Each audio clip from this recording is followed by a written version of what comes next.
Okay, so what's up mga idol, at ngayong araw na to andito tayo ngayon sa may Agno, Pangasinan. At atin nga pong papasyalan ang bagong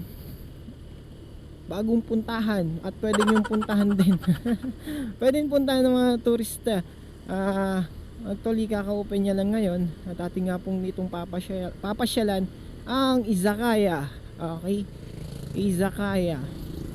So matatagpuan ang izakaya sa may Baruan, dito sa may park po ng Agno. So nyo po akong samahan doon in 3, 2, 1. Boss, andito yung Baruan? Diretso po. Okay, thank you po.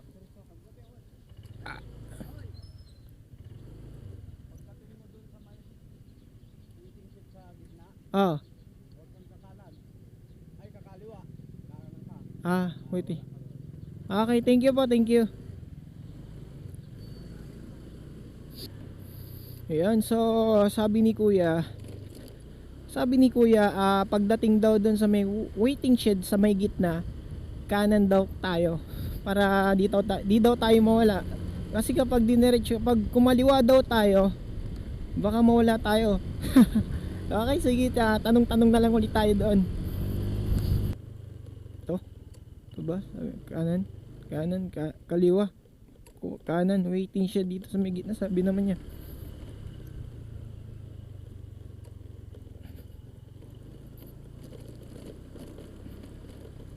So kanan, wala namang waiting shed doon.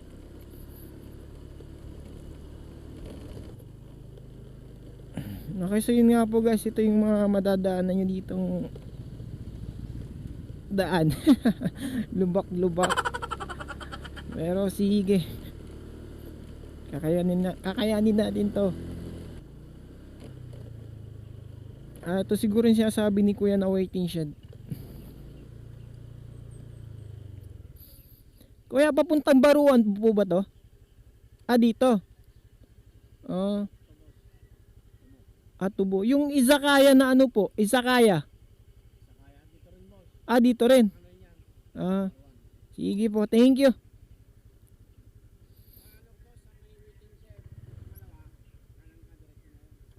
Sige. Thank you. Ayun, hindi pa pala yun yung waiting shed. Sabi naman ni kuya, waiting shed daw. May waiting shed naman yun eh. Waiting shed yun eh. Tapos yung daw, yung sa may kabila daw, papunta daw Tubo. Ito, diretso Baruan. Izakaya. Okay, so yun nga guys, medyo pangit yung daan dito. Yun. Ano yung masasabi ko, medyo pangit ang daan. Kaya kung sakaling check nyo na lang yung mga gulong nyo. Baka mamaya di nyo alam, may mga bato pala dito matitinik, baka mabutas pa.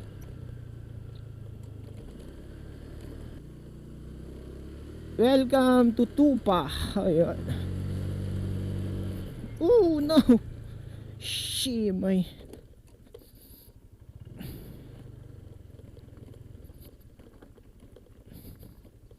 ang daming pwedeng puntahan dito guys. Yun nga lang, talagang mapapalaban kayo dito sa daan. Kasi nga, ito yung madadaanan yung mga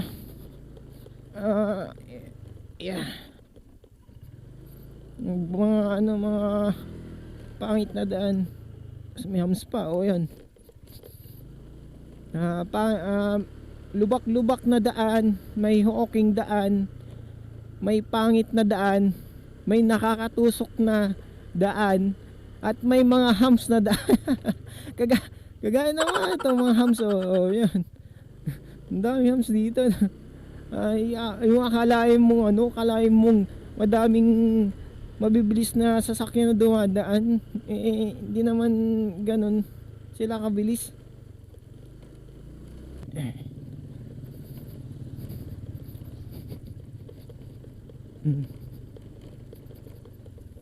Wala pang karatula yung beach resort na yun. Basta ang nakalagay lang kasing address nila is Baruan. So sige,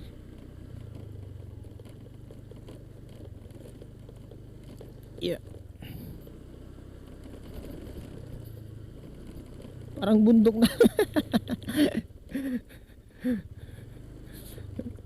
tignan nyo. Nawawala na ata tayo. Kasi parang bundok na tong pinupunta natin, hindi na beach. Hindi na beach resort.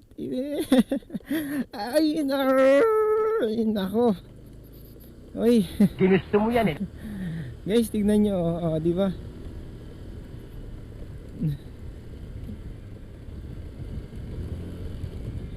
Ayan, okay, so may naman dito, daan na maganda. Pero hindi ko alam kung saan papunta dito yung beach resort ng Baruan ng Izakaya. No, ang ganda no. Linis ng tubig oh.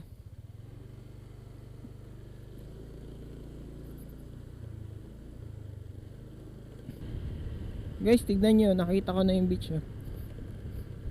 Pero hindi dyan yung pupunta natin. Hanapin natin yung nakita natin sa Facebook, ang Izakaya. Ang ganda dyan oh. Yun guys oh.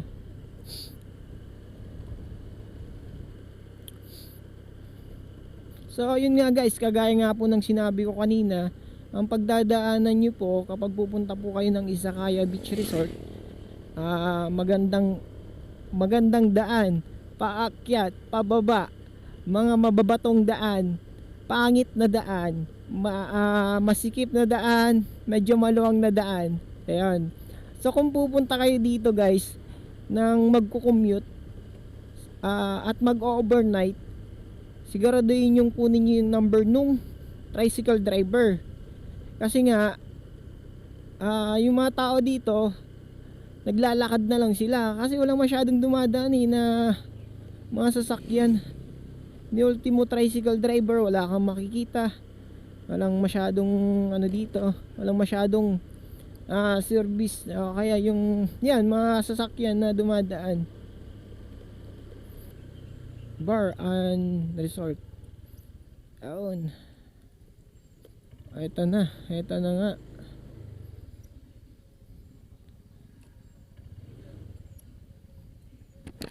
Day tour lang po, pwede po ba dyan na Sama mo itong dalawa? Ay, May apat sila dyan eh. Dalawang babae, dalawang lalaki. ay hindi po, lang. Papasyal lang po sana, sir. Mag-ano lang po kayo din sa Dyan sa counter mo. Okay. Okay, so yun. So what's up mga idol? At ngayon nga po ay andito tayo sa may part ng Agno, dito sa may Izakaya. Okay, so ito nga po ang bagong open na resort dito. At ngayon nga po ay naggalit na sa social media. Okay, at ating pong pinuntahan para makita kung totoo nga bang maganda dito. Okay, so yun nga, ito nga po yung nakikita nyo dito sa may part ng Agno. Ang pangalan nito ay Izakaya. Dito sa dito sa may beach resort na to, ang overnight po nila is 2.5, good for 4 na tao. Then meron din silang day tour. So yung day tour naman nila is 150. Libre na po yung mga cottages. Okay, so yung mga cottages po nila is andun. Yun. So yung mga yan. Yan. So yung mga yan, yun yung yun yung pwede yung mapagupuan kapag mag-day tour kayo dito. So ulitin ko, 150 lang po yung per person po yun. Okay, so may free na kayong cottages. Ayan. So may likod ko. Okay, so yun. So dun naman po, balik tayo sa may overnight. So overnight 2.5, 4 na tao, libre na po yung breakfast. Ayan. So kapag fully book naman po dito, pwede naman po kayo magdala ng tent. So yung tent naman po nila is 250 per person kapag magpapatayo po kayo ng tent dito sa may park dito. Okay, so yan.